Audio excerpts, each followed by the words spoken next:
Good morning, everyone, and welcome to today's RUMA webinar. My name is Kat McLaughlin, and I'm the chair of RUMA Agriculture and will be chairing the session today. First things first, there's just a few bits of housekeeping.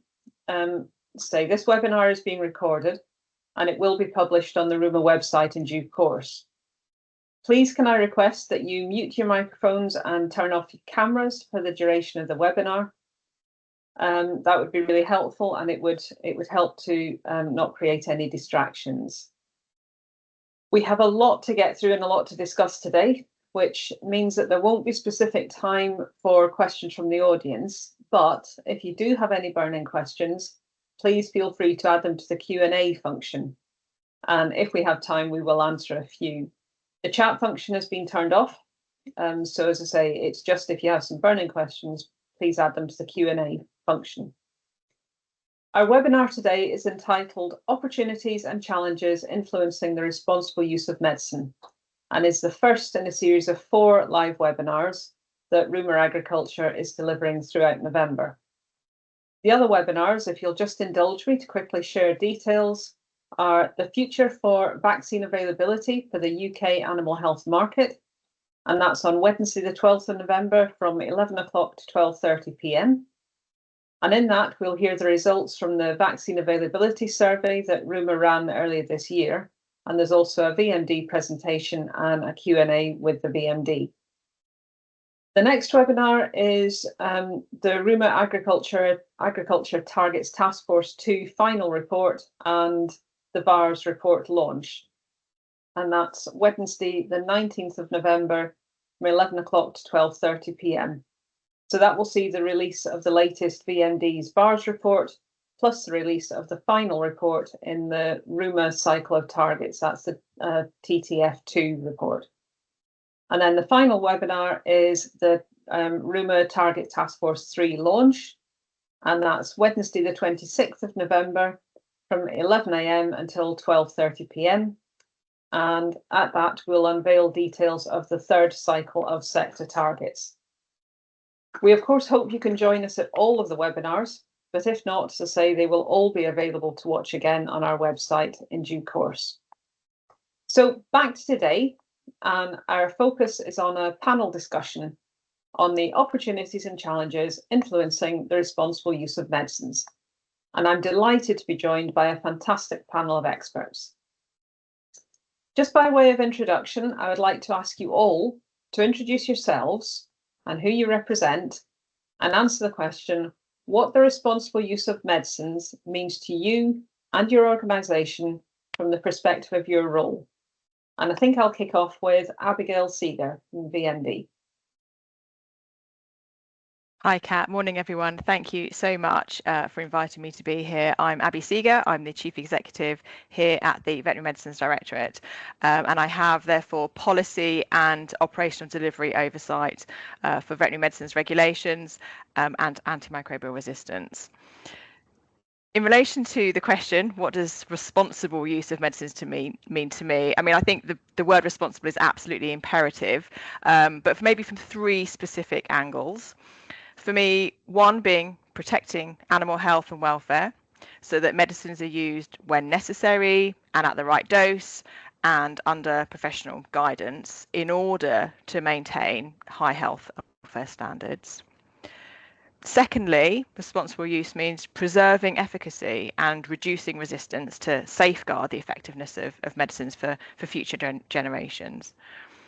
And thirdly, it's about responsible use of medicines in balancing health and environmental responsibilities, which of course is informed by good evidence. So those are the 3 aspects that I would say responsible use of medicines means for me. Thank you. Thanks. Clara? Hello, good morning, everyone, and thank you for inviting me to be part of this panel. So I'm Dr. Clara Saville. I'm the Veterinary Head of Exotic Disease at the Animal and Plant Health Agency. And I'm going to address this question from the perspective of the agency, but also from my role on the exotic disease side. So firstly, APHA plays a really important role in the prevention of disease. And that's both endemic and exotic, of course, working in partnership with farmers and others. And so that reduces the reliance on antimicrobial use by preventing disease. Secondly, APHA has a complement of national and international reference centres, including AMR Global Reference Centre, and that really highlights the expertise that we hold within APHA.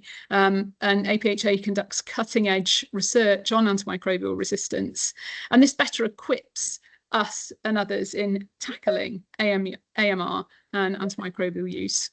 And finally, APHA undertakes AMR surveillance, working very closely, of course, with VMD. That surveillance is conducted in diseased and healthy livestock. And this is all published in the VARS report, which will be launched imminently. And that data shows an association between reducing antimicrobial use and reducing antimicrobial resistance. Thanks, Kat. Thank you. Carl, you want to go next? Hi, good morning, everybody. My name is Carl Dumashi-Sarras. I lead something called Health for Animals, and that's the global trade association, which brings together all of the producers of animal health products around the world. So producers of vaccines, parasite control products, antibiotic diagnostics, and all the other tools, both for livestock and for pets. We represent the largest 11 companies around the world and another 100 plus smaller companies through our national associations. And you will all know NOAA in the UK, which is our UK association. So we estimate that we represent about 85% of the total value of products produced around the world. And I'm here because I'm going to take a slightly more international perspective today, if I may, Madam Chair. To your question, what is responsible use? I think I agree with the definition that Abby gave. Product use that meets three conditions for us: use for animal welfare, so that animals are treated promptly and don't have any unnecessary suffering. When necessary, sick animals or at-risk animals, and of course with veterinary oversight. I think you said all the right words: the right product, the right dose, the right route, and the right duration. Thank you. Thank you. And I'll come to Gavin next, please. Thanks, Kat. Morning. I'm Gavin Morris. I'm coming today with probably a few different hats on. So I'm an ex-farm vet, but I sit on the steering committee of the Food Industry Initiative on Antimicrobials, which is a grouping of retailers and food service and processors with a common aim. Sit on the governance and op group of the AHDB Medicine Hub, and I'm president of the Veterinary Public Health Association. And my sort of day job is Group Primary Technical Animal Welfare and Veterinary Manager for Dumbia Dawn Meats, which is probably one of the largest beef and sheep processors across UK and Ireland, and a very large exporter, which for us is really important. So from an FIA perspective, the FIA members, they would very happily have use of a national usage data, national usage figures. But the longer we don't have those, the more the pressure grows from the retailers and food service to require their own data. From a medicine hub perspective, Wales have been really successful in populating their own Welsh usage data on their system. Scotland are closing in, they're close behind, and Northern Ireland behind that. But there's a real concern that English ruminant data, especially beef and sheep, is lacking, despite the efforts of the Medicine Hub to provide a platform for it to go onto. EMB in pigs worked, but we're not yet there for ruminants. And then lastly, I think from a Veterinary Public Health Association perspective, that represents public health vets and particularly vets working in certification for export. And it also links very much to my day job with Dumbia Dawn and our real concerns that the risk to future exports from the lack of, demonstrable antibiotic responsible use or usage data. So they would be a number of different angles that I'm coming at this today. Thanks, Kat. Thank you. And Jonathan. Morning, Kat. Thank you. Morning, everybody. And well, I probably just described sort of 4 different roles and answer very sort of swiftly across those 4. So the first thing is I'm coming up to 30 years as a cattle vet in practice. So Bishopston Vets in North Yorkshire. Secondly, I'm been chair of the Animal Health and Welfare Board for England for the last 4 years. I've been on the board, so nearly 8 now. Basically, advising ministers and senior officials on all policy to do with kind of kept animals. Thirdly, I'm chief executive of an agri-tech biotech company looking at developing technologies in the whole area of sustainable food. And finally, I'm professor of sustainable livestock health and welfare at Harp and Keel Vet School. So to pick up your theme, Kat, which, as you know, is something that I care about, really kind of passionately. I think responsible use of medicines across those 4 areas. First of all, I'm a prescriber. So basically, as a vet in practice, the farmers, animals under my care, medicines are at the heart of really looking for animal health and welfare. So that's the first thing, is crucial. The second bit from a policy perspective is looking at what medicines mean in terms of animal health and welfare policy and One Health and food security and all those aspects around where we interact really with kind of medicines and all those aspects.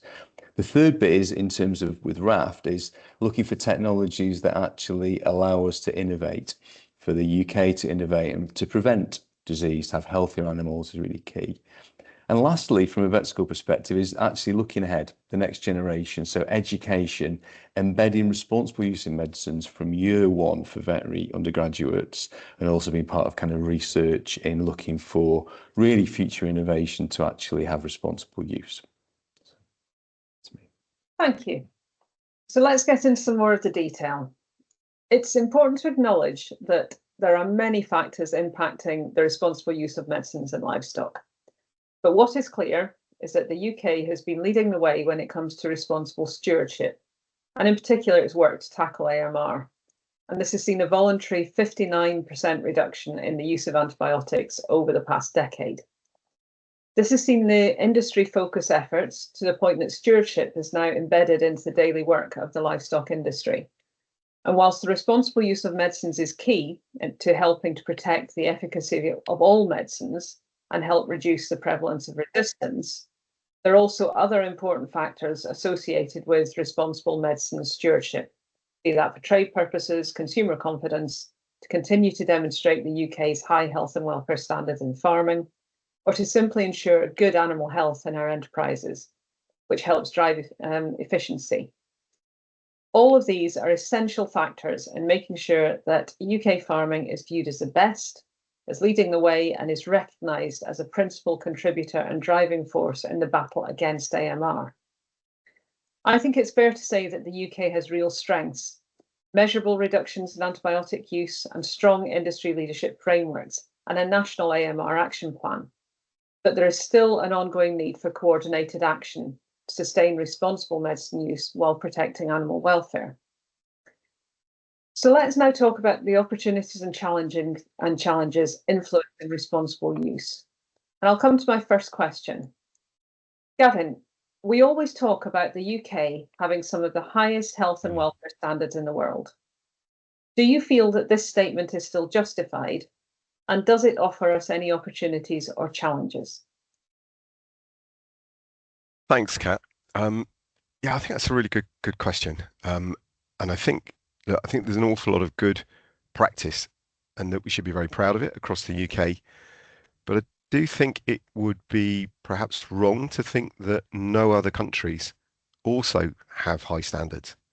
Ireland, many countries in Europe, many other world third countries, Canada, New Zealand quality lamb. So I think we need to be mindful that we've got a lot of good things, but we're not alone. There's a lot of other countries are on this same path, this same game. I'm going to sort of really focus the rest of this, I think, really on the animal health side and antibiotics, and perhaps look at this from an export perspective, maybe to give a different view of this away from just what's happening at farm level and where this all fits in.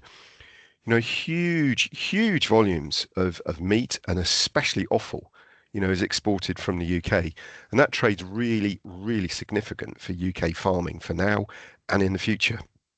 And it's that latter bit that I think we're becoming more and more worried about.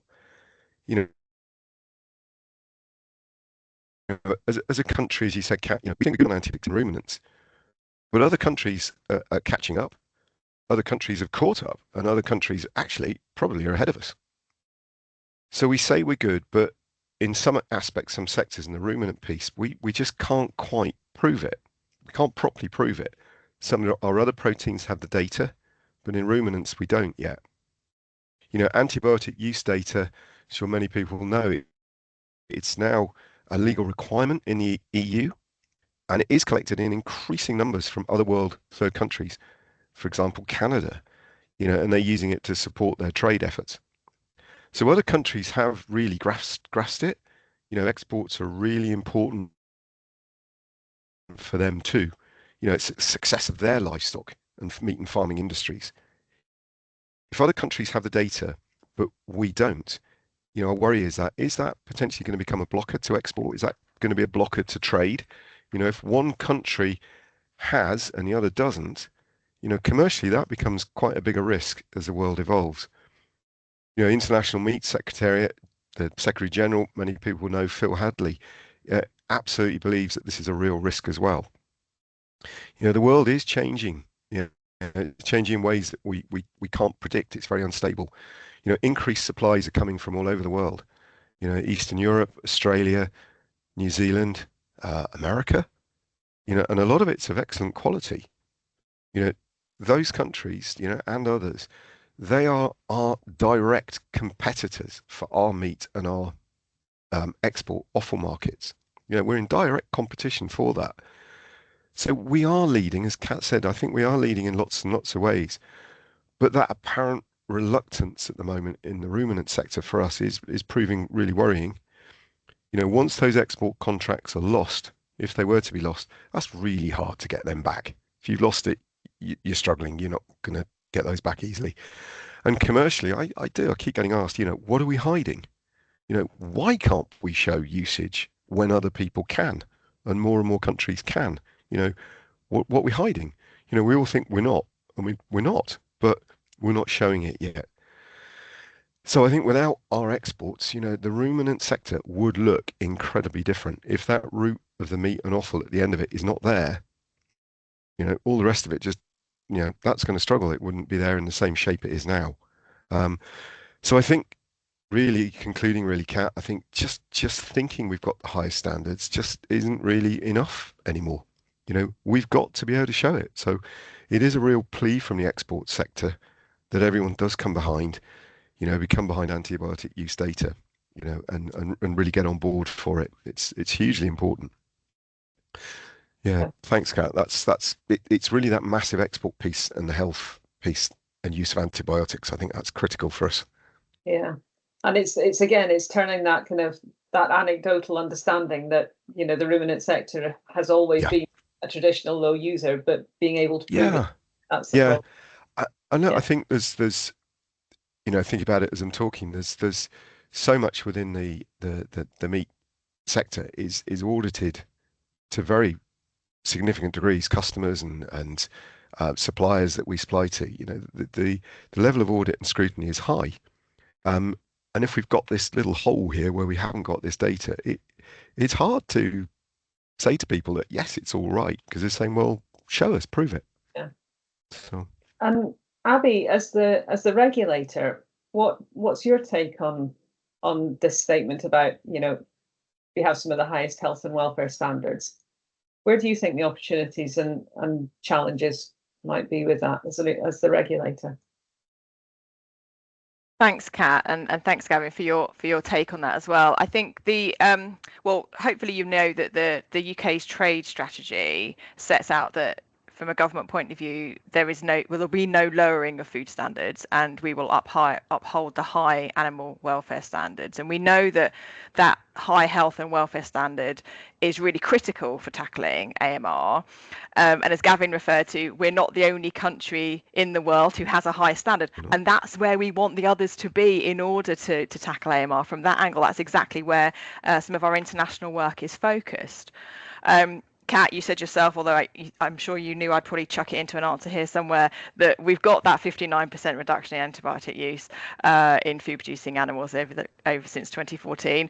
Might say it again at some point. And we still remain one of the lowest prescribers of antibiotics, and we've achieved some really great reductions in resistance across Europe. So we are in a really good place, but absolutely, Gavin, it's not a case of being at the very top and looking down on others. We want others to be there too. We also know that the recent Public Accounts Committee report highlighted that it's important that we remain having a focus on AMR as a global threat, and that trade agreements in that space don't weaken our resilience to AMR. And as I said, the trade strategy shows that we don't want to lower any standards, and that animal welfare is really important. But I think there is definitely recognition about that methods of production which are not permitted in the UK, and there are concerns about that there are methods that vary in line with different climates and diseases and other contextual reasons, and that there will always be a consideration about whether or not overseas production has an unfair advantage and any impact that may well have. And I know that it's, from a government point of view, there will be, when it's necessary, there will be an ambition to be prepared to use a full range of powers to protect our most sensitive sectors, whatever that may well look like. But in terms of the international work that we're doing and maintaining those high welfare standards, a lot of the work that we've been doing through our national action plan also relates to our international action and providing the support that is needed to bring those standards up globally in the areas where there are maybe at a lower level currently.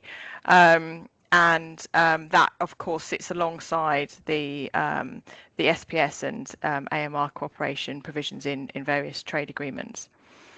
In relation to the challenge, which is the question here, I think there's always a challenge to maintain standards, always. Even if we have an ambition to do so, there's always a challenge to do that. But there's also a challenge in relation to driving forward those standards, either in terms of appreciating the environment we're working in, especially where there are multiple influencing factors. And for me, it feels like over the course of the last 5 years, there have been so many factors, many of which we didn't necessarily predict.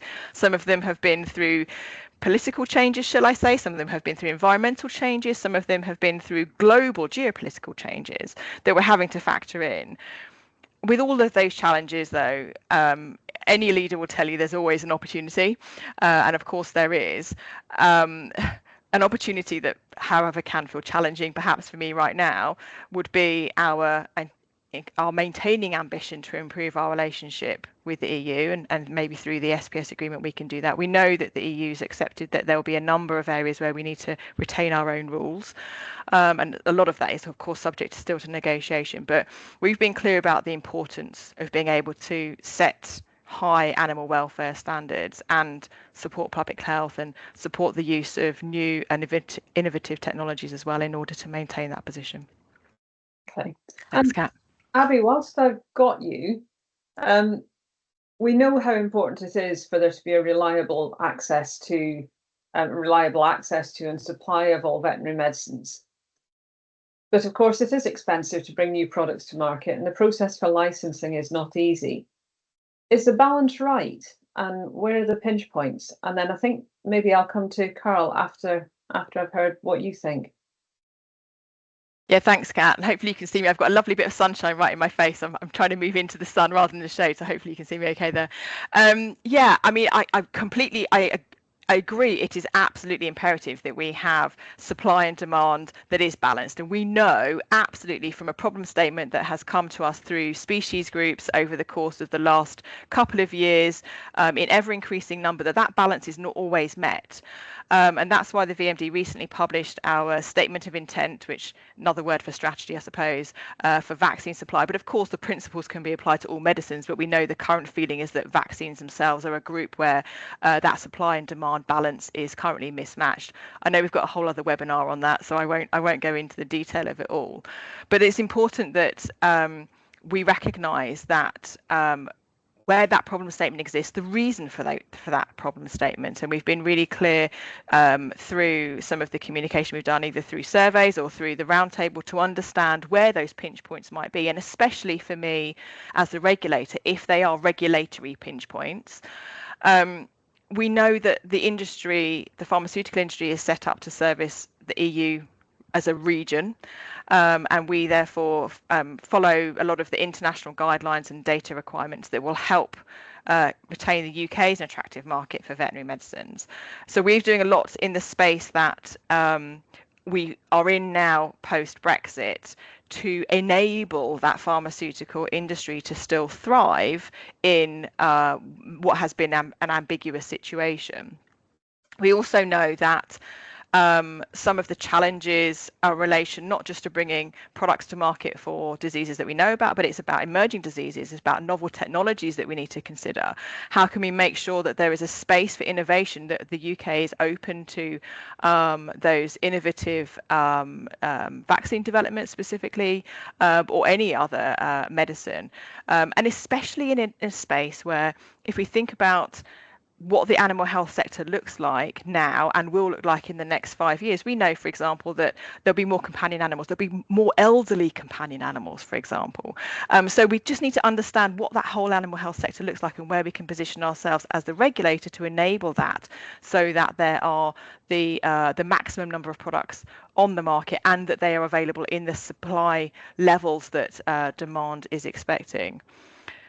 I think also from a regulator point of view, hopefully many people will know what our ambition has always been, to put ourselves in a space where we can work more globally with other regulators to bring applications to the UK at the same time as to others, whether it's through a joint review process with Canada or with Australia and Switzerland. We're working on agreements with the US. It provides lots of opportunity for, particularly for multinational companies, to bring products. I recognise that one of the fundamental differences really between veterinary medicines and human medicines, to which we are very oftenly compared, is the involvement of the NHS. And wouldn't it be wonderful if there was an NHS for animals? But there isn't, and so there isn't that guaranteed purchasing power that the government has on the human side, and we do not have that on the animal side. So understanding where the problems come from, especially those that are within my remit, and I wish all of the problems were within my remit and therefore I could solve them all, but I can't. But I will be in a position to be a conduit to what some of those problem statements are and those pinch points are, so that we can then look at what can be done to address those, because ultimately the ambition is well agreed and understood, and of course at a ministerial level as well, that we want to ensure that we have all the products we need for all of the markets that need them at the right time, which of course then sings to the need for responsible use of products. Okay. Carl, I'd like your thoughts on this same question, if that's okay. It's okay. Yeah, maybe worth making a couple of points here. So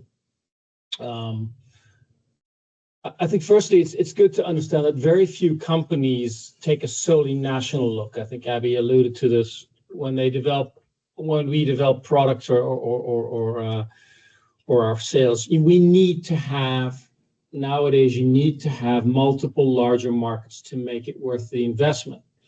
So very few companies will look only at the UK or only at this market or that market. They look at multiple markets when they develop products. Another point which is relevant for people to understand, I think, is that most large animal health product developers, most companies, they develop both livestock and companion animal products. And so there's only so much investment, there's only so many pounds or dollars or euros which can be spent. And so it is fair to say that there is a competition between investment into livestock products or into companion animal products. And that's the reality of the market. And the economic dynamics of those two are very different. Now, about actual cost, I think it's also fair to say that it is costly to develop new products and to get them onto market. But the needed investment, we measure that against potential revenue, obviously. And the higher the costs, the more challenging it is to make the case to invest. So in our sector, it's really important to realize that the highest cost input for us is regulatory requirements, and that's generating data, testing of the products to show efficacy, quality, and safety, and the associated staff which goes with that. So that's the highest cost. Now, as Abby talked about, in the case of the UK, since a couple of years, we have this added complexity of having to apply for licenses separately. Compared to the situation before, and any divergences there in terms of requirements, particularly technical requirements, can I say that I choose that word very carefully, create regulatory complexity, and that does have an adverse impact on decisions on where to invest and the economic viability of our products. So we strongly believe that some sort of agreement, some sort of veterinary medicine agreement should be made between the UK and the EU to facilitate this continued, technical convergence of these products throughout the regulatory process. And in staying, as aligned as possible in that process would ensure, and let me be very clear about this, this will help to ensure long-term availability of medicines. The less discrepancy there is between veterinary regulatory processes and requirements, the easier it is to make the case internally to keep us on markets and to put them on markets. So maybe two other additional points. We like well-resourced regulatory authorities. You have a good one in the VMD, a very good one in the UK. You're lucky. Can't say that for other markets, all other markets. But we would certainly urge you, and I think everybody on this call as well, to realize that and to make sure that the increased public investment that's needed is there. That's a plea. Make sure that you continue to have a good regulator, well-resourced one. That's important. And lastly, I think maybe just completely different point, getting products to market. We've got this AI revolution.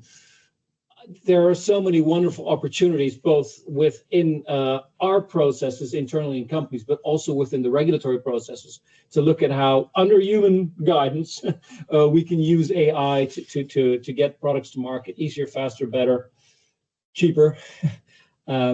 So I think there are real opportunities there to get innovations to market. Thanks, Kat.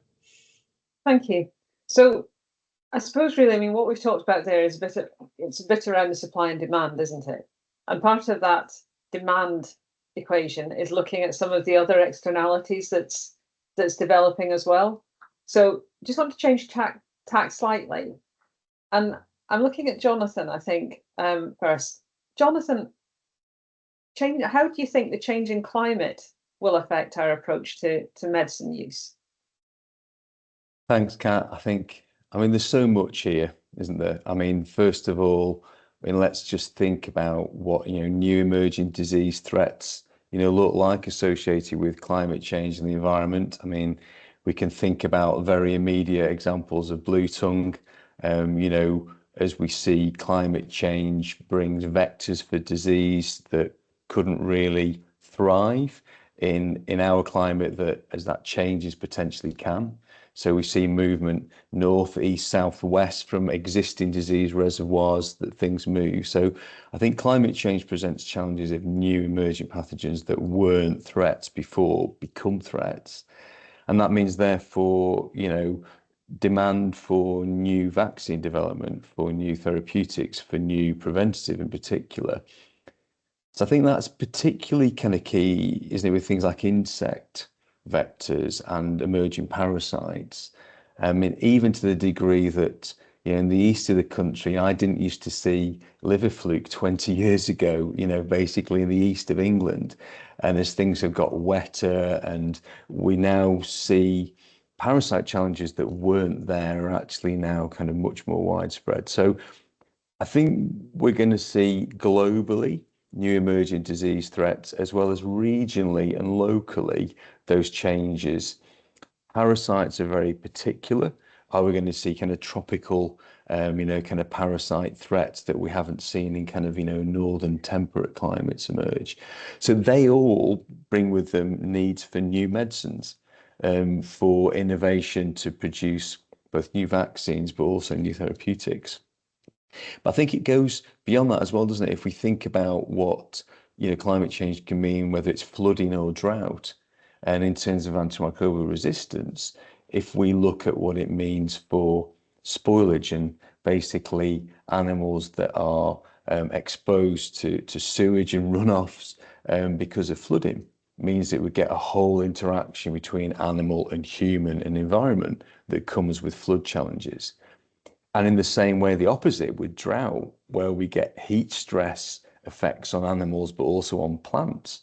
We get different mycotoxin, aflatoxin challenges in drought, kind of ridden crops that have an impact on animals. So I think climate changes bring this really complex set of challenges that all bring with them a demand for innovation around medicines, and they all bring challenges around antimicrobial resistance because they drive animals and humans and environment closer together quite often in that interaction. But I want to also perhaps, Kat, just also flag the massively important role of livestock in food security, in being able to adapt to climate change. Ruminants all around the world are a massive, massive insurance factor. We can move ruminants in particular away from flooded areas to kind of to dry ground, or we can move them away from drought areas towards water. So globally, animals are really, really important in actually adaptation to climate change. So I think we've got to recognise that they've got a really positive role, as well as recognising that farming and animals are part of a global responsibility to reduce, the impact, of both greenhouse gases and warming, but also recognising, biodiversity in terms of pollinators, understanding our responsibilities for that bigger picture of food, the environment, and kind of human and animals means, can we use precision approaches to reduce the impact on the environment in how we use our medicines responsibly? So I think I'll leave it there, Kat, but it's a complex sort of two-way picture, I think, where, farming animals, we've got our share of responsibility for impact to the environment, but we've also got a huge opportunity to continue to adapt, both with medicines innovation, but also for animals to supply food. And actually, the great thing about organic manure fertilizers is what they do for soil, what they do for actually, sequestration opportunities. So livestock have got a really positive role to play actually in being some of the mitigation for climate and environment challenges. Clara, just coming to your area of expertise, do you think we have the right mechanisms to identify those new emerging diseases and those challenges? And can responsible medicine use adapt and provide industry with the right tools to respond to these challenges? Thanks, Kat. And just to follow on from what Jonathan was saying, climate change, global heating, and AMR are two global challenges that are absolutely interlinked. In response to your part of the question about do we have the tools to respond, I'll talk about AMR first, and then my more from my side of things from exotic disease control. But in terms of AMR, APHA, there are team of amazing vets and scientists who are working on antimicrobial resistance, and we're part of the UK National Action Plan to confront AMR. And as part of that, there's a cross-government programme called PathSafe, which is about pathogen surveillance in agriculture, food and the environment. And this really focuses on improving the detection and tracking of foodborne human pathogens and associated AMR from looking at the whole chain from farm to fork. So that's just one example of how we're prepared from the AMR side. And of course, as I said, there's surveillance conducted all the time that is published in the AMR report, and the teams of scientists and vets can respond and support when we find cases of antimicrobial resistance on farms. Moving to the exotic disease side, and as Jonathan has said, we've got an awful lot of exotic diseases sort of stacked up on our doorstep in Europe, and those include these vector-borne diseases. We have been dealing with blue tongue sweeping across the country, lumpy skin disease on the doorstep in France, Italy and Spain, and of course West Nile virus as well. All vector-borne diseases, which through blue tongue we have realised they're really difficult to control from our traditional methods of movement controls or stamping out through culling, and therefore we have to have this we've shifted to the strategy of vaccination being our best control strategy at the moment. And then, of course, we look to Carl and his colleagues to support us to supply the vaccinations and the vaccines and bring those in. Just while we're on vaccines, there can be obstacles for bringing that in. We have trade implications to consider. For example, we're piloting avian influenza vaccination with a small pilot, and as we've seen in France, that can have trade implications. We've got to think about vaccine supply, and then there's also public perception around vaccines shifting and changing that we need to certainly be aware of, possibly respond to.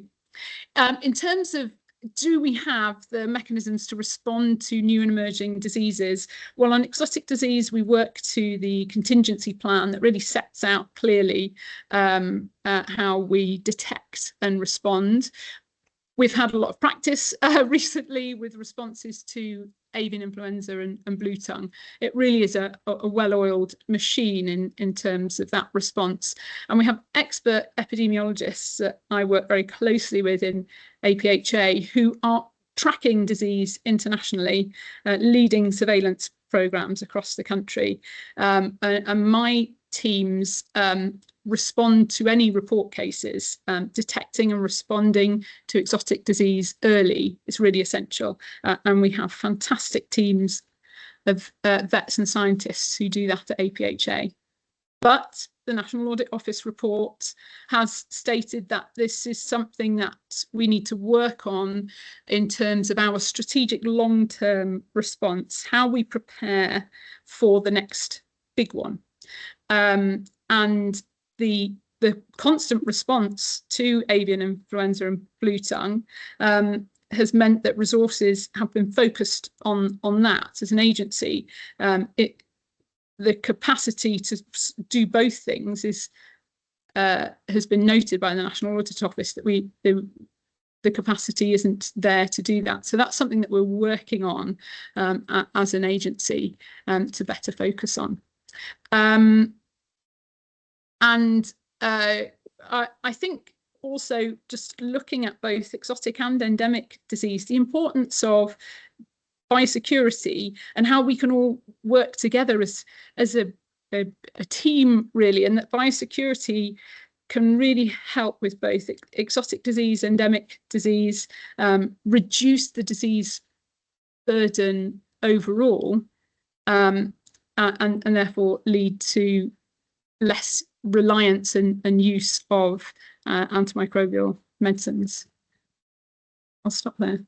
Thank you. And just want to open this up a little bit, and I'll ask Gavin afterwards about consumer opinions.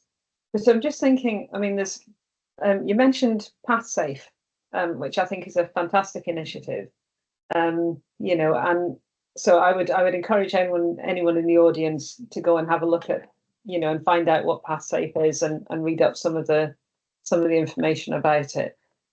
But I was just quite keen to understand, maybe coming back to you a bit, Jonathan, with vaccines and certainly with things like blue tongue, we've seen there are mixed messages out there between, you know, farmers and some vets on the ground. Are we doing the right things to try and get those messages out there that vaccines, when they go through all of the licensing process that they've gone through, that they are safe, providing they're used in the right way? Or where do you think we need to kind of slightly improve on that to encourage uptake? Thanks, Kat. I think, again, sort of building on what sort of Clara said, I think the teamwork aspect of this is absolutely essential. I mean, I'm speaking as a vet in practice as well as kind of, you know, policy role with our Health and Welfare Board. We need to be really well joined up here in getting consistent messaging out. There's some great work that kind of, you know, RUMA and the sort of sector council have done, you know, from RUMA Health and Welfare Group and Health and Welfare Board with the VMD to get messages out. But actually, this is everyone's responsibility. So this is about government, but also private practice and farmers taking responsibility, that we actually use the evidence which we've got in actually reducing misunderstandings to get a really major team effort. Without working together, we're not going to actually deal with the kind of the whole range of disease threats on our borders that Clara just described. So Kat, we can do more, Kat. I think we can definitely do more in making sure we reinforce at every opportunity. It's every farm visit, it's every discussion. It's using vehicles like the Pathway that are out there in England, where we're actually on farm talking about preventative messages. So I think there's a massive opportunity to do that, because also surveillance is about teamwork. It's about sharing data.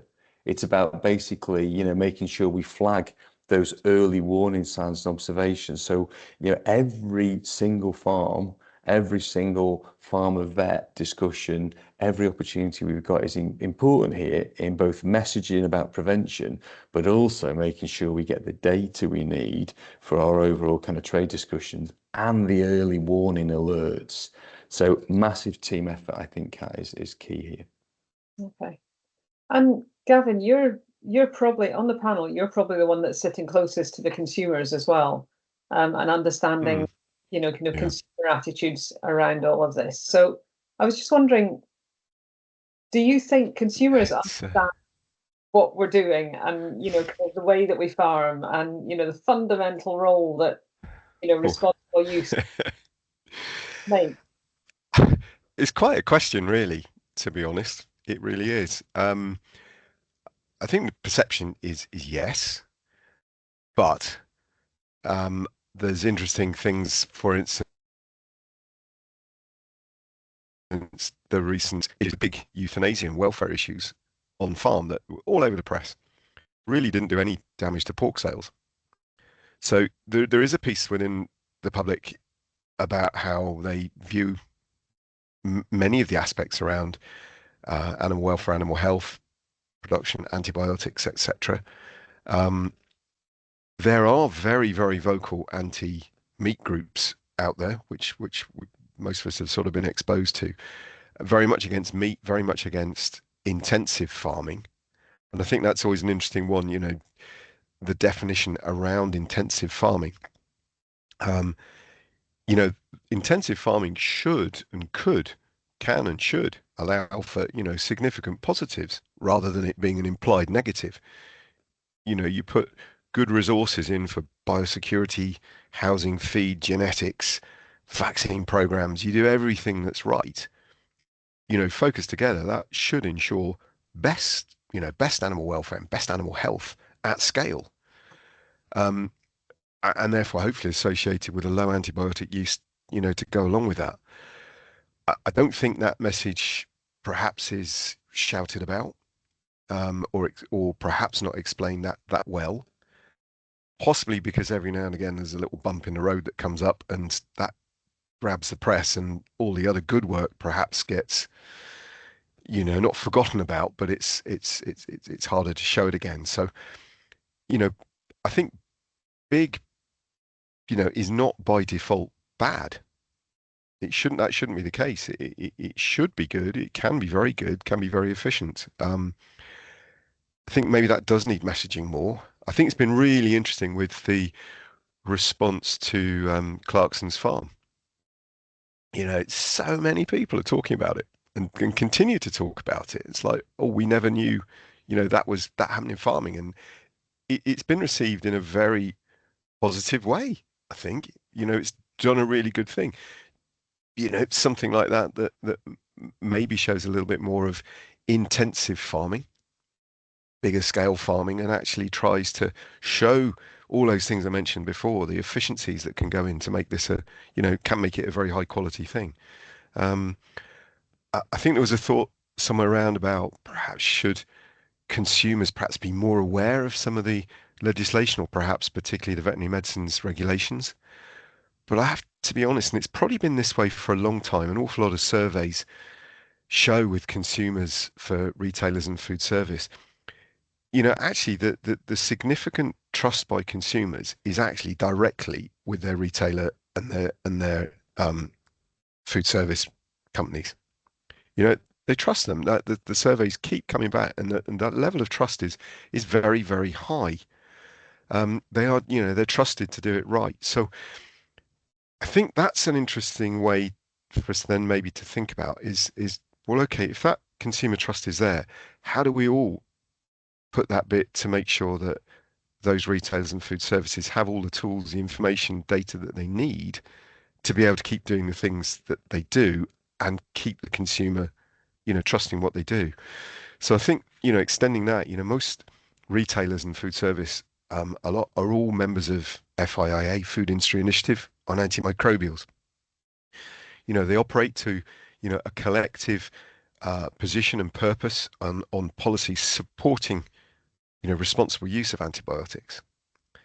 And those members have been really aligned. They have been very aligned, and to a pretty good extent been very non-competitive. It's been a very positive environment. They all want the same thing. But that lack of ruminant usage data now is sort of putting that at risk. Retailers genuinely say about where the pressure comes in the system. It is consumers, but a lot of the retailers are under pressure from, external sources, and shareholder pressure, etc., on their boards to be able to demonstrate and show that they are doing animal health and welfare properly, including antimicrobial usage. So it'd be a real missed opportunity, I think, for the sector that we're really talking about, or I am really for the ruminant bit at the moment, to risk missing, not helping that joined up approach. If we miss that, it's going to look different, because the retailers are in that position now of going, we need this data now. We've gone along for quite a long time, staying together, being a non-competitive, joined up voice, but the risk is, they're under significant business pressure, and they could easily go off and do different things. So I think that's just critical that, that is supported, that in that supply chain, that the retailers and the food service are such a massive, user of meat, milk, supply chain products from the farming sector, and then you put export on that as well. There's two huge areas that are really needing and wanting this information, and they want to show the positives. So yeah, I think that there is consumer pressure. It's nuanced sometimes. I think sometimes when price comes in, it's a natural thing. Financial difficulties, people perhaps don't push some of the aspects so much, but I think people are aware of it. But I think we as a sector entirely could genuinely show that there's a lot more good stuff. Abby, I was thinking the other day about the evolution that RUMA went through from when I first got involved with it back in 2006, whenever it was, to where we are now. And part of that evolution, back in 2014, I think it was, where we started being a lot more focusing in on our targets, looking at our, at the way that RUMA worked, the way we pulled the industry together, the way that we worked a lot closer and collaboratively with, with the likes of the VMD, FSA, all like that. A lot of that was in response to some of the pressure that we were getting from retailers, from MPs, from MEPs in Europe as well. As the regulator, Abby, do you think that we've done the right thing, and is there more that we need to keep doing, or are we just doing, do we keep doing what we're doing to continue getting and gaining the confidence of you as the regulator in our responsible use principles?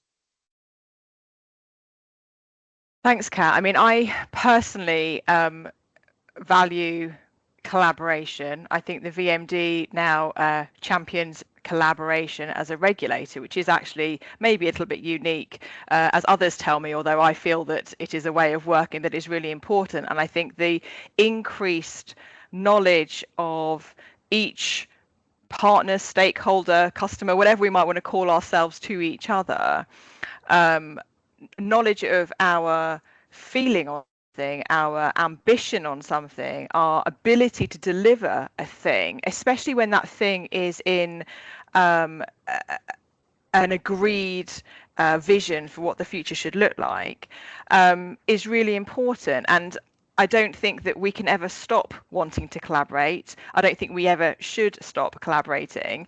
And the more we know about what each other is doing and the challenges, and I don't want to talk about the vaccine strategy too much because I know we've got another session on that, but that has been a really good example of where we've led on understanding what those pinch points are. Where are the issues? Because if there is something then that we can understand from each sector's point of view, we can then address that. I think that also the value of having those open conversations and working collaboratively is that we can see where there is ambition, and we can see where there has been really great progress, and we know how much advance we have made over the last 10 or 12 years. So absolutely, I think that there is a space to continue working in the way that we have. And as we do so, we will have a greater understanding of what can be delivered, what has been delivered, but what also some of those challenges that we've got ahead of us look like. And then, Carl, can I just basically to kind of take us around the globe a little bit, and broaden it out, kind of European consumers. What's your perception, and kind of what do you see internationally? Do you think that the UK is a more sensitive approach to how we treat animals? Are we working along the same principles, doing things slightly differently? What's your take? I think the UK is working on the same principles. I think and God, it's a pity this is being taped, because I'll be on record now saying something I probably regret now. I think you have a slightly overexcited media environment. Can I say it that way? Which makes that cool, calm, scientific decision-making is sometimes a little bit challenged. Thankfully, happily, I think in the UK, there is cool, calm, and scientific-based decision-making, but it is under pressure. But that's a threat, that decisions should not be made under, the threat of some sort of media article or frenzy or whatever it is. So that's one difference I definitely see. I don't see the frenzies the same way in other places. I also think that in other markets there is a much greater acceptance of the wider livestock community's role, the whole ecosystem. I don't think they feel as under threat in many other countries as I think they sometimes feel in the UK. That might have something to do with the first point. I'm not sure. But I do feel that there is certainly consumer pressure to produce more sustainably. That pressure is there. All of the accounts, however, show that, and all reports and forward-looking visions show that, meat and milk consumption is not going to dramatically decrease. It's going to stay stable in Western European economies, and it's going to increase quite dramatically in other markets. So I think that is the reality we live in, and the only significant question then that remains is, how do we do that in a way which is respecting of animal welfare, respecting of the more environmental, more sustainable, and magic, better animal health. There you go. That's the solution. Better animal health, better animal welfare are the motors, I think, or the enablers of efficient and cleaner production. And we've seen that in AMR, and we'll see that in every other thing. And prevention, but I'll come to prevention at the end, Kat. Okay.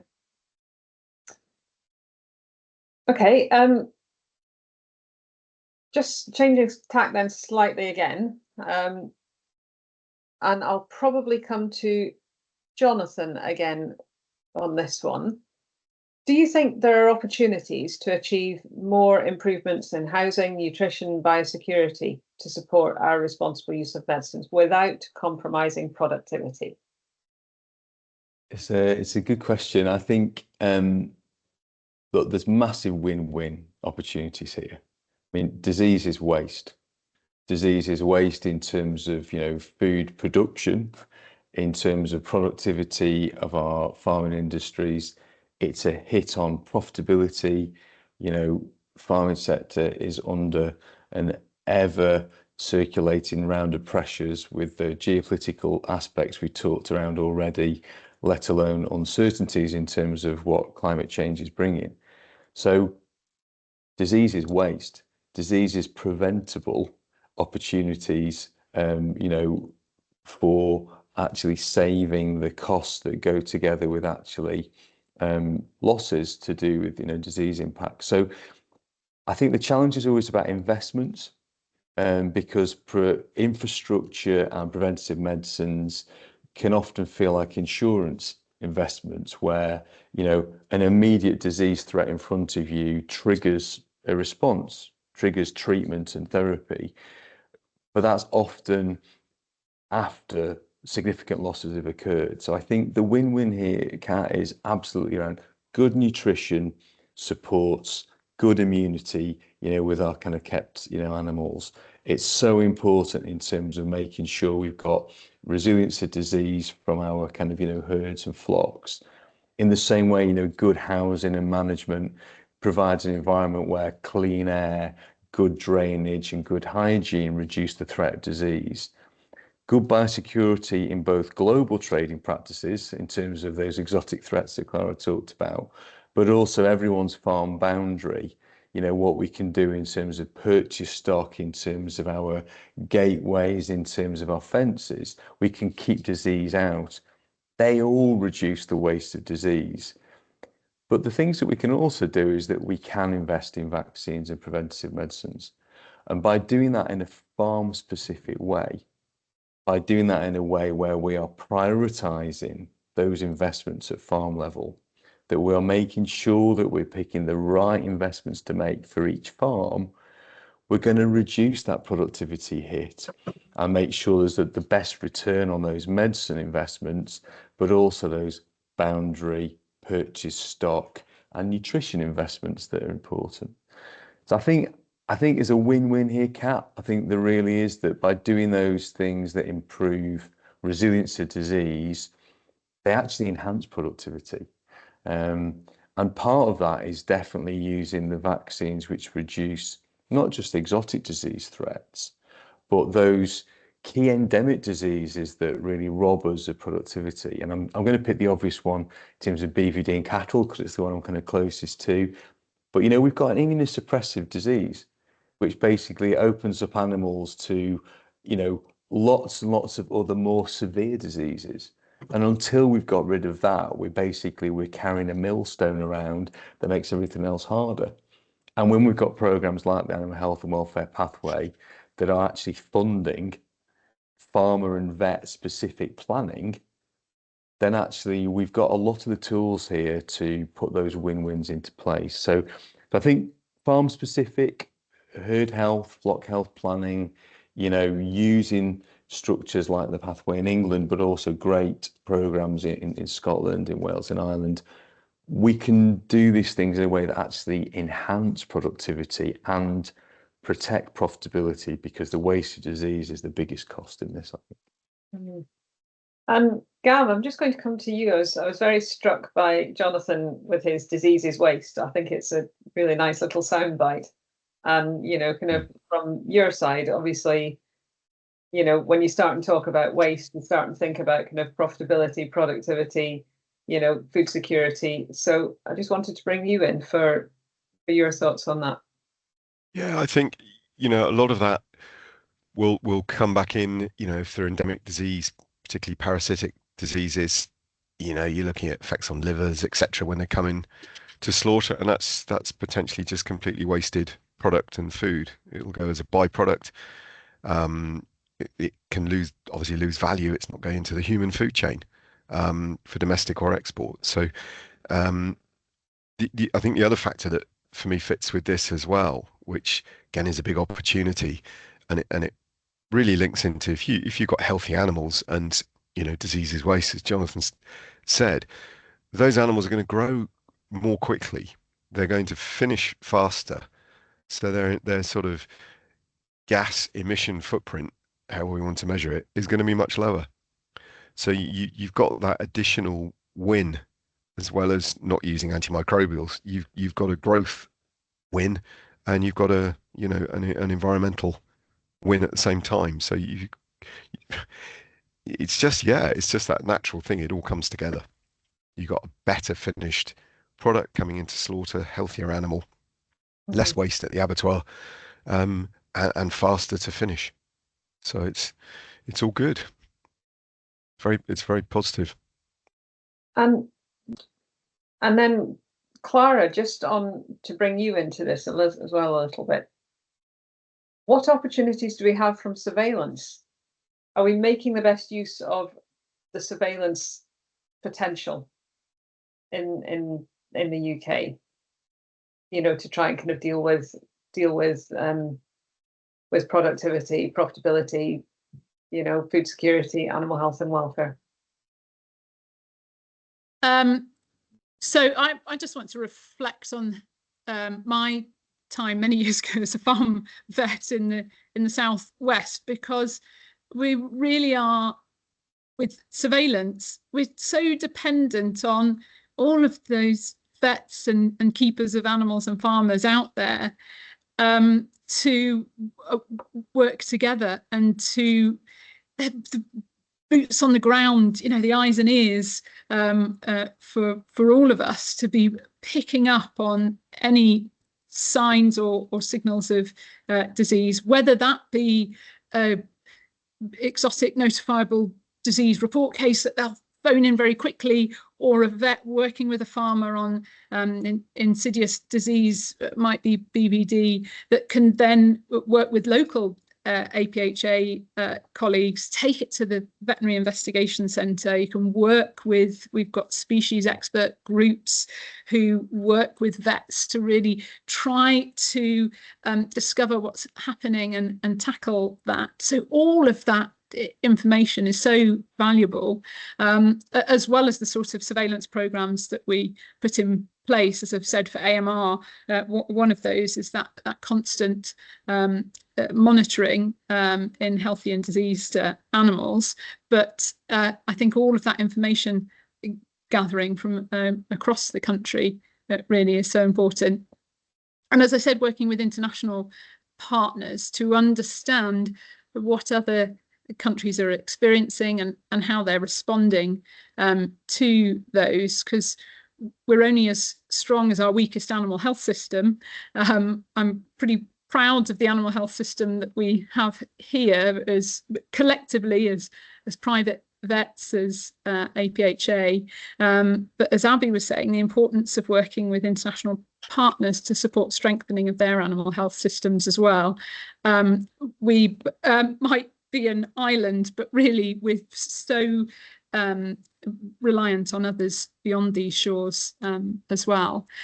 Just coming back to the animal health and welfare pathway, if I may, Jonathan highlighted this. It's a really amazing initiative. I'm not leading on it, so I don't know the details, but when I was in practice, I worked, there was a precursor, the Southwest Healthy Livestock Initiative, which was similar in that it funded vet visits and to farms, and the time I spent that the farm wasn't paying for, so there wasn't the pressure on the farm going through, I think we were focusing on yonis, some of the visits were on mastitis, but it gave us the time together to walk around the farm, really think about the issues at the farm boundary, but within biosecurity within different parts of the farm, and then think about adaptations that worked for that particular farm, because it's not a cookie cutter approach. You need to, people will need to think about what works for them, but being almost given that time to have that conversation was so valuable. So I'd highlight what Jonathan said about every conversation having so much value to really improve animal health and welfare. Kat, could I add something to that? Yeah, of course. Just from my global perspective, I mean, and going to the question about, improvements in housing and nutrition and biosecurity and all of those types of investments that are necessary or desirable, I should say. I would, just from a global perspective, make the point that if I compare the UK to other countries, I do see a lot of, dare I say, more sympathy and investment in other countries for the wider livestock ecosystem, and I think that takes the form, at least from the government side, in all kinds. It takes different forms, like trying to open up export markets, being very, very proactive in trying to open up export markets. Some countries are very good at that, or putting in place vaccination policies which are very predictable, so that farmers know what's coming, or even co-funding vaccination. I mean, your Gaelic cousins co-fund vaccination. I'm not sure what the case is in the UK, but those are very proactive, almost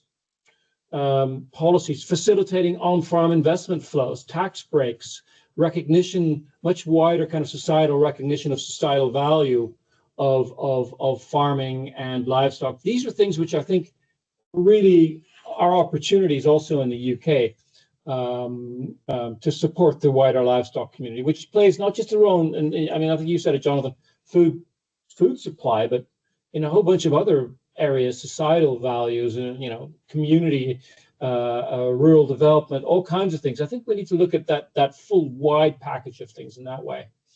Sorry, I had to interject there, Kat. No, it was a very, very useful interjection, Carl. So yes, and I think I think this is where the frustration comes in, doesn't it? Historically, we've been very good at going into silos and trying to find solutions in silos.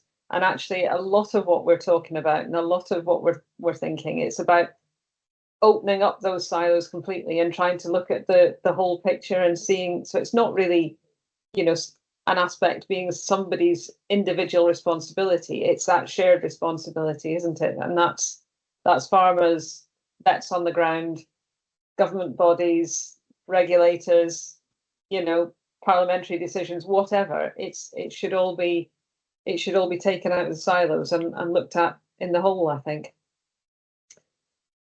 Okay, I'm going to move on and change tangent a little bit again. And I think I'm going to just basically open this up and ask any of you for an opinion. So, do you see any challenges to our responsible use of medicines from greater awareness or interest on the environmental footprint from that medicine use? because I think that's something that's really important. I might come on to Carl first, but then I invite the rest of you to just wave at me if you don't volunteer. So Carl, you first. Yeah, I'll keep it to the point. It's obvious that there is a lot more interest in environmental impact of farming. And I think, Gavin, you said it very clearly, or maybe it was you, Jonathan. The more efficient we can do this, the healthier we keep the animals, the more productivity we have. Now, that's from a macro point of view, that's a very easy argument. From a micro point of view, it's a difficult argument for some people to comprehend. And I think a lot more effort needs to be made from everybody to get that point across.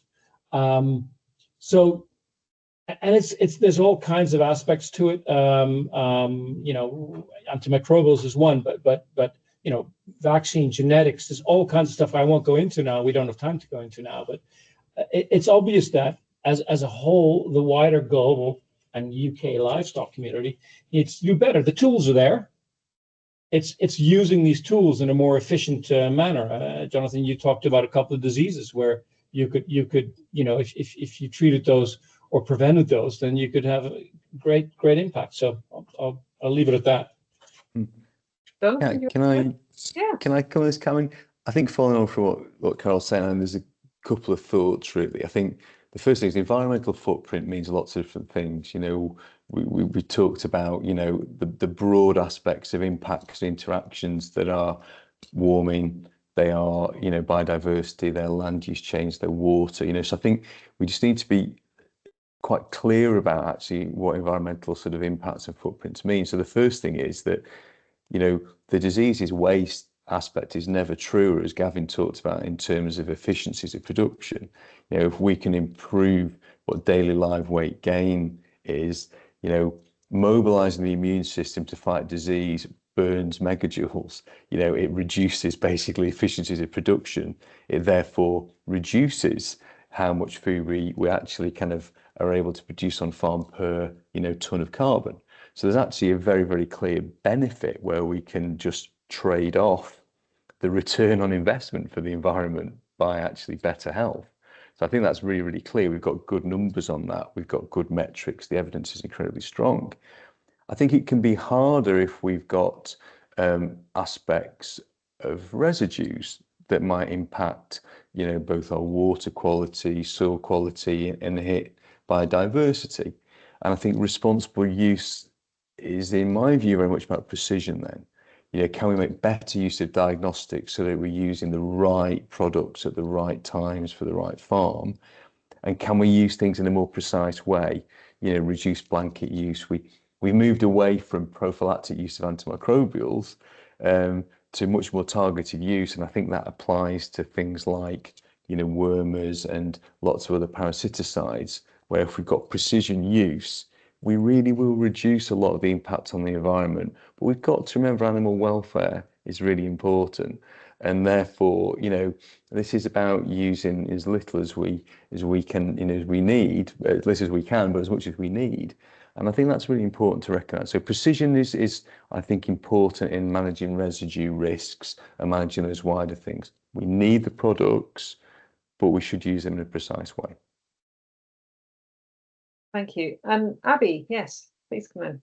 Yeah, thanks, Kat. I mean, I just want to say, I mean, I know you all know this, but just for the record, obviously, over the years that we undertake our assessments of medicine applications, of course, what we conduct as part of that robust benefit risk analysis is a risk assessment of the environmental impact, and especially in medicines that are destined for livestock, for the food producing species. That goes through 2 phases of environmental considerations, and when there has been a risk that's been identified, those environmental warnings obviously and mitigation measures are included in the packaging on the leaflet and label. But I do recognise that there is an increased interest in environmental factors, and it's not a new thing that we're suddenly looking at, but has been there for quite some time. The VMD established, I can't remember when now, but over a year ago the Pharmaceuticals and the Environment Group, which brings together across government, actually, and across sectors, folk who will have an interest in looking at where there are residues in the environment and what impact that could have. The angle that Jonathan was just referring to is really important, that we don't go down the route of saying environmental impacts are so severe that we should stop using products. That's not what we're saying. The animal health and welfare aspect of it is really important.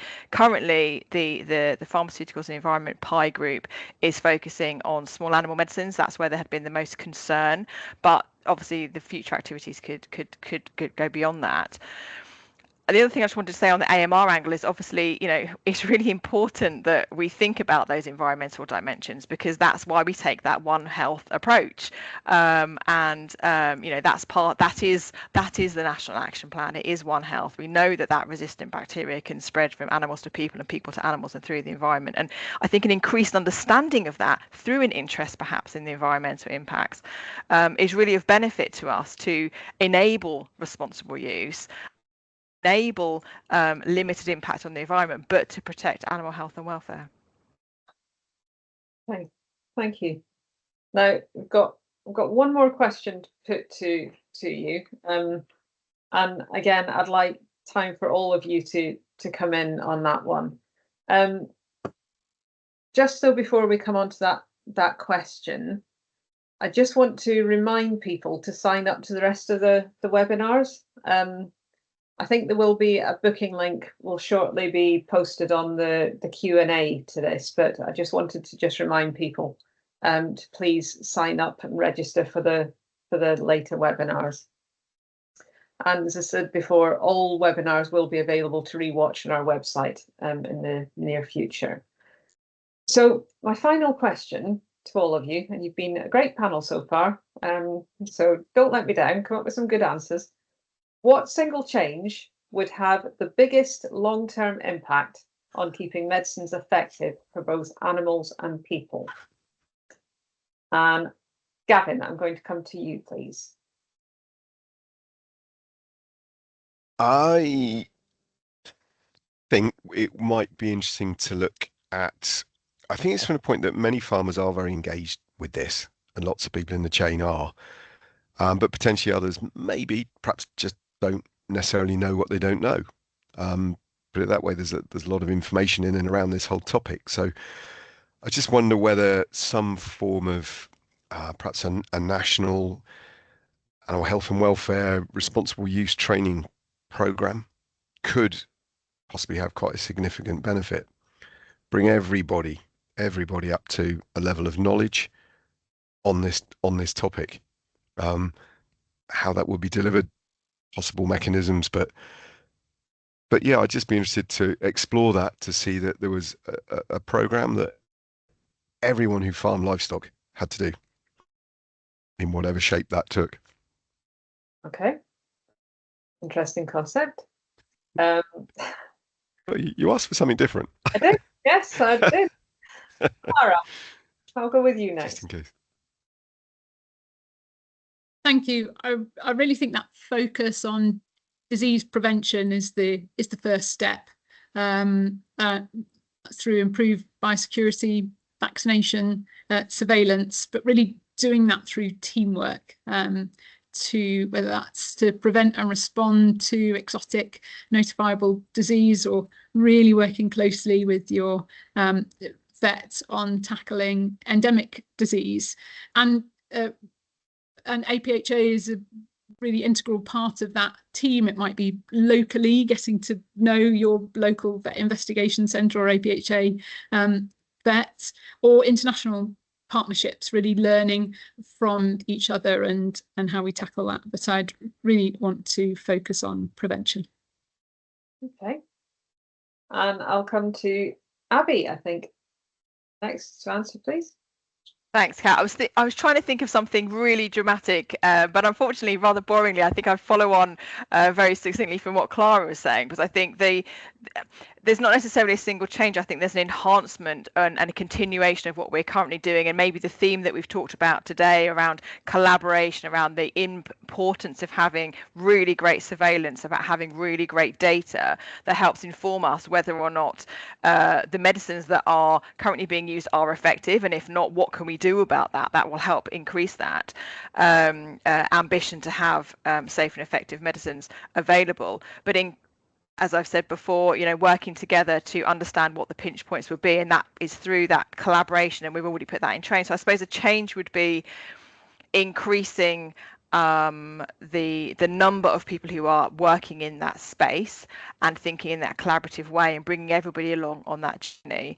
I think there's probably some little bits of innovation we can do around surveillance and stewardship that may well help very specifically, but I think overall data and people is really key. Okay. And who wants to go next? I'll go. Thanks, Carl. So you asked, Kat, what single change would have the biggest long-term impact. So I'm going to give you two answers. Okay. The negative one is a massive preventable outbreak of something which would really, really negative. And you guys have gone through it in the UK already. I won't remind you of the disease. But that led to the most changes in I think in livestock keeping and stuff for 20 or 30 years. So unfortunately, it's an outbreak, I think, of something which it was preventable. And now let me get to the positive one, which is building on what I think everybody has said right now, is to prepare for that and to prevent that.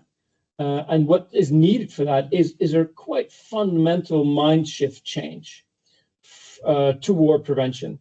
And when I say fundamental, I mean through government, through consumer, through farmer, through the entire chain, really beginning to think much harder and act much faster on prevention and putting in place what prevention actually is. So that you don't have one of those horrible outbreaks which you had. So a fundamental mind shift change toward prevention is what I would say. Okay. Jonathan. So I think there's lots of good stuff there. I'm not sure going last is a good idea when there's been lots of kind of good ideas, but I think what I honestly think the single change that have the biggest long-term impact, it draws together a lot of those other answers, so forgive me therefore sort of taking from them. But I honestly think it will be a new normal in working together effectively, because there's a lot of sound bites, but actually turning words into a new structure, a new collaborative way of working. And by that, I mean definitely industry and government. So that's farmers, vets, pharmaceutical industry, government, actually genuinely finding new ways to work together to prevent those sort of outbreaks that Carl talked about. And also recognizing really what that needs to do. So a new normal, okay, basically how we do those things together. And I'm going to just if I can, just pick two kind of examples. So one is definitely that prevention is better than cure piece. I couldn't agree more. That is effective herd health. The animal health and welfare strategy came out of 2001 foot and mouth outbreak, and we forget the lessons of that at our peril. The Public Accounts Committee report are really going back to that discussion. But the other thing for me, the new normal working together, is actually turning the One Health soundbite into something that's real. You know, One Health is about human, animal, and environment interactions in a balanced way, not one-sided health. And I think if we look at the way that veterinary medicines hasn't interacted effectively with billions of pounds of investment in life sciences, in the way that we have a separate conversation about the environment from we do about pandemic preparedness, I think the new normal for me has got to be about finding ways to have human health, prosperity, animal health, welfare, food production, and the environment working together in a really functionally effective way. Okay, thank you. Well, look, thank you so much. That's me got to the end of my questions. I think it's been a really great discussion. Thank you as a panel. You've been absolutely brilliant. And you know, kind of, I hope everyone in the audience has really enjoyed it. I'll just remind you again, we've got 3 more webinars coming up on consecutive Wednesdays in November. So we've got Future for Vaccine Availability for the UK animal health market next Wednesday, same time, it's starting at 11 o'clock. Then we've got the RUMA TTF2 final report and the VMD's VARS report launch on Wednesday the 19th, starting again 11 o'clock, going on till 12:30.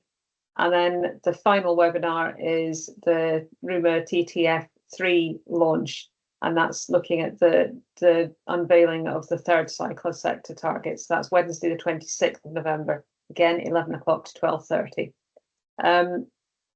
I don't think you've actually been able to see the Q&A section as the audience, but all of the registration details are on the RUMA website. So please do go and register. And at that, I will thank you all very much, both as a panel and as the audience, for giving us some time and actually kind of getting involved today.